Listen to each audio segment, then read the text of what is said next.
Igo na lamang sa pagbukbo og tubig sa naabo nga kupras ang pamilyang Sapar human gilamoy sa kalayo ang ilahang pugon nga nahimutang sa Purokto, Barangay Buayan, Jensan. Nahitabo ang sunog pasado alas 8 sa gabi Marso 20 ning kasamtangan nga tuig. Matud pa ni Dulce, kalit lang nga midilaab ang kusog nga kalayo sa ilahang pugon, rason nga nanawag na sila og bumbero tungod na hadlok kini nga mokatay ang kalayo sa mga panimalay.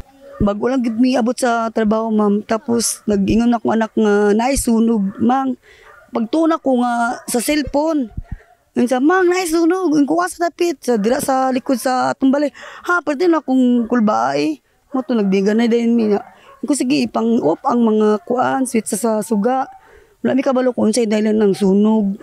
Mokabat usab sa 5 kasako nga kupras ang naabo sa sunog. Samtang gituuhan ni Ramon nga posibleng midilaab ang kalayo tungod sa mga bukong nga iyang gisugnod og sa kupras nga nagmantika na sa kauga. Nabtan ako man nagpiti-piti naman to. Kalit naman to pag pagbalik na ko. Nagbuylo na.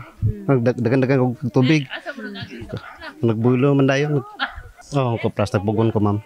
Kadto mga 1-4 man tong naulay. Gideklara nga fire out sa Bureau of Fire Protection kon BFP Jensan ang sunog alas 8:35 na sa gabi. Luyo niini nagpasalamat ang pamilyang Sapar nga walay nasamdan kanila ug wala sab na apil kasunog ang ilahang mga hayop. Ang mga personahe sa BFP nagpahimangno nga dili maratol kung adunay sunog ug imbis nga magpost sa social media, unahon usa ang pagpangayo og tabang ug gilayon nga manawag sa mga bombero. In the heart of changing lives, kini sa Brigada Enami Mugpon sa Brigada News Jensan, Brigada News.